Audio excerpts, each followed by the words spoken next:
But first, this is the film you will not see on the BBC or CNN or any other Western media. Over the last year, we have witnessed what is the greatest crime of the 21st century. And perversely, it's a crime that has been meticulously documented and presented to us by the people who are carrying it out. We at Al Jazeera have collated all that evidence, packaged it. What it reveals is truly shocking. We focus on the town of Gaza, which is a small town of about 13,000 people. The Israeli army enters this town just after Christmas. It's emptied of people, and they simply destroy it. And they record themselves doing it. They post before and after videos, and the town is entirely flattened.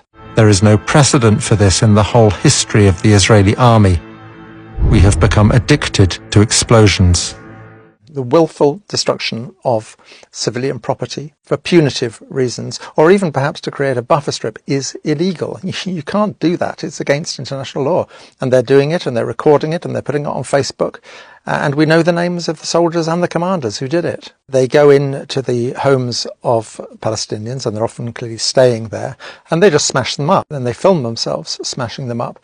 They also delight in going through women's underwear drawers, and this is a sort of recurring obsession. You have to see Israeli soldier videos in the context of the broader output of Israeli society. If you gave me a button to just erase Gaza, every single living being in Gaza would no longer be living tomorrow, I would press it in a second. I would press it right now. Give me that button and press it right now. There you go. And I think most Israelis would. There's an Israeli song called This Was My Home. And what they would do is dress up as caricatures of obviously what they perceive Palestinians to be, being sung mockingly to people who no longer have homes. We're not looking at some sort of obscure subculture within Israeli society. This is mainstream Israeli society.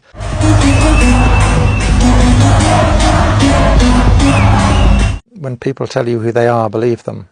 It's an entire nation out there that is responsible, and we will fight until we'll break their backbone.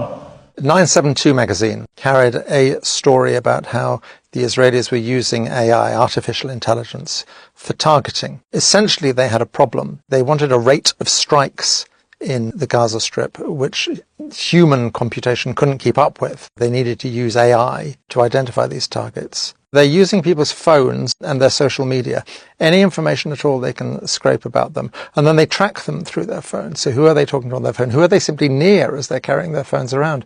And they have a little league table. And if you accumulate enough points, you can be killed. The terrifying thing is, how do you kill them? Where do you kill them? And they reached the calculation that it's much easier to kill people when they're at home, which is where the second bit of software kicks in, which is called Where's Daddy? The naming is indicative of a fairly dark sense of humour. They track you. Once Daddy is home, they can kill you, and of course along with anyone else who is in the house as well. It's astonishing what Israeli soldiers do put on film, but that raises the question of what they don't put on film. You very rarely see them actually fighting. Every now and then you'll see them all firing their guns, but usually pretty clear there's no incoming. On the other hand, what you see a great deal of is them dressing up in women's underwear. Has Israel managed to destroy Hamas? I would point to a really simple, common sense thing. Israeli soldiers have posted thousands of videos online. The IDF, the Israeli army, repeatedly posts videos online. Scour those videos for the bodies of dead fighters, and there's remarkably few. I remember 20 years ago in Afghanistan when the Taliban fell, before the age of social media, and I remember making films about that. Footage with piles of corpses.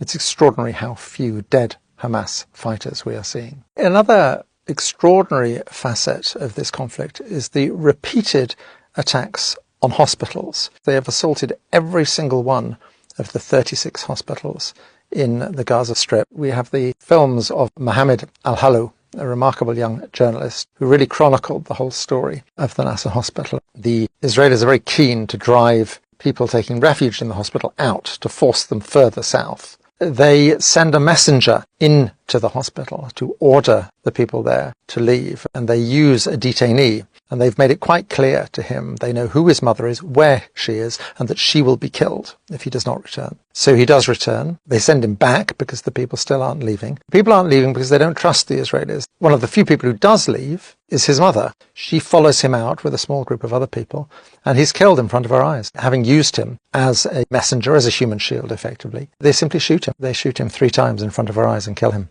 What is extraordinary about so many of the soldiers' videos is the sense of impunity they have. One particular video is the 202nd paratroopers. When they left Gaza, individuals within that unit put together a video. It's like a commemorative video, and it's edited and it's set to music and so on. It's been up on YouTube now for 6 months. It includes 3 men, separate incidents, men who are shot by snipers. They are putting up the killing of people who are clearly unarmed. And for soldiers to post this in their own names shows a sense that they simply don't have to account for their actions at all. Deaths by snipers are very common in the Gaza Strip, and it's not just adult men. There's a particular shot of a child, a young boy, who was shot at the gates of the Nasser hospital. It's then too dangerous to collect the body. If you're a sniper, you know who you're shooting. You've got very good sights and you know perfectly well what you're looking at. Mohammed al-Helou, he is almost killed numerous times. One of the occasions is he's shot. He's wearing a flak jacket. They've actually managed to hit the thing that says press. One of the dreadful things about working as a journalist and as a human rights worker during this conflict, not only do you not have sort of immunity, as it were, you are positively a target. As Western journalists, we sometimes work in very hairy situations and we face danger and so on. What we don't generally wrestle with is the perpetual fear that they're going to murder our children. And in fact, on a number of occasions, they have murdered the families of Al Jazeera journalists. It's shameful that the international journalistic community has not stood up more, not just for Al Jazeera, but for all those other journalists who have been killed in the Gaza Strip. Well over 10% of all journalists in Gaza have lost their lives since this conflict began. The usual mortality rates expected of infantry soldiers is less than 5%. So we're talking about absolutely shocking levels of loss of life. Detainees are clearly abused when they are first taken prisoner. We've all seen the images of them stripped to their underwear. It's clearly designed to humiliate. We gathered accounts in the Gaza Strip of people being beaten. We have a picture of one man who had a Star of David carved into his back. In a way, for many, this is just a prelude to when they're taken into Israel to these detention centres. In our film, we have one grotesque eyewitness account of a dog being used to rape someone. لفجأة جردوه من الملابس السفلية. إجا كابتن كان موجود. جاء زي وضع مادة حاجة على مؤخرة الشاب وأطلقوا كان في كلب موجود أطلقوا عليه الكلب كلب هذا كيف أقول لك مش مارس الجنس اغتصب الشاب اغتصبوه في معنى الكلمة. UN report at the end of June identified 53 individuals who have been killed in Israeli detention. There's a report on Israel's Channel 13 broadcasting to the world, advertising the fact, celebrating the fact that these men spend 24 hours in complete darkness with a single hole for a toilet, in handcuffs, chained together with leg cuffs. The whole focus of the report is clearly the Israeli public, and what they're trying to stress is how badly these people are being treated, because clearly the political issue within Israel is whether they're not being treated badly enough. של אינוס, בעצור כפות, זה לא מעניין אותך? בגדול, עוד פעם, זה מעניין לי את האקוז מה עשו לאיש חמאס הזה. אני כל הזמן זוכר, קודם כל הדבר היחיד שמבחינתי הוא בעיה פה, זה שזו לא איזושהי מדיניות מוסדרת של המדינה להתעלל בעצירים. כי בגדול, זה גם, קודם כל מגיע להם, וזה אחלה נקמה שאנחנו צריכים לתת להם, ודבר שני, אולי זה גם ישמש אותנו קצת יותר כהרתעה. No one can hide here. No one can pretend they didn't know what was happening, because the Israelis were shouting it in our faces. Human shields are an enormously important topic, and it's an absolute indictment of Western media, the way this is covered. The idea that Hamas, the Qassam brigades and so on, used the civilian population as human shields. There is no evidence that they are positively using them as human shields, in the sense that they're hiding behind them, not allowing them to leave or not telling them that they're there. A second point about that as well. What is there about Israeli behaviour over the last year that would lead anyone for a moment to think that the presence of civilians would lead them to hold their fire. There's absolutely nothing to suggest that they would respect the fact that there are civilians in the way and therefore not shoot, which means that it would be utterly pointless for Hamas. I've looked at the Qassam Brigade's own combat videos, which are a stark contrast to the videos that the Israeli soldiers put online. There's over 300 of them, and they very often show successful attacks on tanks and other armoured vehicles. These attacks all take place in desolate, abandoned landscapes. I have not seen a single civilian. Now then there is the secondary point. The UN, international and Israeli human rights organisations have found the Israelis to be guilty of using human shields. In the film we have footage of this. You can see it. There they are, hiding behind people, resting their guns on their shoulder. They've got a man and he's being forced to go and inspect empty buildings, open the doors and so on, so that if they're booby-trapped or if there's an ambush, he will get it. It's clearly absolutely systematic. Now, the fact that the entirety of Western media and the Western political class continues to trot out this mantra about it being Hamas that hides behind human shields, when all of the abundant evidence suggests precisely the opposite. The Israelis today saying that Hamas use Palestinians as human shields. Do they? Killing the victims, then blaming the victims for killing themselves. I mean, what is this logic? Palestinian groups take their own people hostages. This is racism. This is sickness. The appalling caliber of the journalism is just absolutely shocking. Israeli behaviour is dependent on the indulgence of the West. We use some of Matt Kennard's reporting in Declassified UK. Matt has done an awful lot of work exposing the role of RAF at Kriteri, a place most British people probably haven't heard of, but we still own a chunk of Cyprus, and on it we have a bloody great Air Force base. And it is clearly playing a vital role in this conflict. Right from the beginning of the conflict, you had huge military transport planes flying to Israel, numerous surveillance flights in the air for 6 hours at a time, sent from RAF Akrotiri in Cyprus over the Gaza Strip. And the suspicion would be that they are providing targeting information to the Israelis. Already by March, they'd accumulated 1,000 hours of surveillance footage over the Gaza Strip. The government is not providing a satisfactory explanation of what all this footage is being used for. Will he also explain what role, legally or otherwise, Britain has played in overflying Gaza with surveillance aircraft and the use of RAF Akrotiri as a staging point for aircraft going to Israel, which many people believe are carrying weapons that are used to bomb Gaza? I am very comfortable with the support that we give to Israel, and I won't comment on operational issues. The double standards of Western media, of Western politicians, are just breathtaking. I mean, you just have to look at David Lammy and Keir Starmer's response to the Iranian attack on Israel, which didn't actually kill anyone. I utterly condemn this attempt by the Iranian regime to harm innocent Israelis. And they were straight to the lectern condemning it in a way that they have not condemned the Israelis, who have killed over 40,000 people. It's quite clear that the lives of one group of people are worth more than the lives of another group of people. If Israel is attacked, the Western media and Western politicians are full of rhetoric about Israel has a right to defend themselves. Israel has a right to defend itself. Israel has a right to defend itself. Israel has a right to self-defense. We stand with Israel and we recognise her right to self-defense. If Israel attacks people, then the whole media narrative is about fears of escalation. In other words, the great danger that the other side might fight back. The double standards are just breathtaking.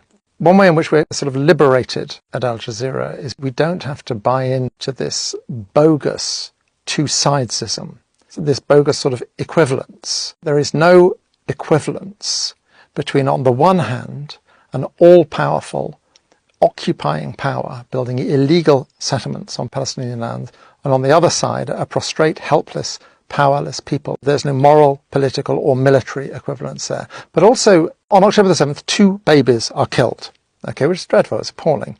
At the end of August, when the Gazan Health Ministry published detailed figures, the first 14 pages, 701 names, were taken up with children under the age of one. And that doesn't include 7,000 people for whom there was no documentation. It doesn't include the large numbers of people who are still under the rubble or who have died because of lack of access to health care. It's very, very likely that in the end, the total number of dead and injured in the Gaza Strip will be more than 250,000 people. There is just no comparison between the two. Now, if, as for example the BBC often does, you achieve balance by having two stories in your evening news report, on the one hand reporting the very real anguish and trauma of a family who still have a son or a daughter in captivity in Gaza, and on the other hand an airstrike which has killed 40 people, 15 of them whatever, who are perhaps children. If you are treating that as equivalent, you are buying into a fundamentally racist arithmetic. There was no balance in what was going on. Israeli spokespeople who we did have on were given a lot of free rein to say whatever they wanted with very little pushback. Babies were set on fire. Babies were shot in the head. Whereas any Palestinian guest was asked to condemn Hamas. But I want to ask you specifically about Hamas's actions today. Do you support them? Israel has a right to defend itself. That was the editorial line that was drilled into us, into all of our coverage, to a guest talking about, Israeli airstrikes killing Palestinians in Gaza. That would be the response from our presenters. Denying access to food is collective punishment, and that we should all be clear in saying that. Israel will argue, obviously, that it has a right to defend itself. People were terrified of using the word genocide in coverage. They still are. You will very rarely see it in any BBC coverage. And if an interviewee says the word genocide... This is a genocide happening in front of our eyes. That word is, as you know, incredibly emotive, and the Israelis, as you know, will be saying that they are targeting Hamas only.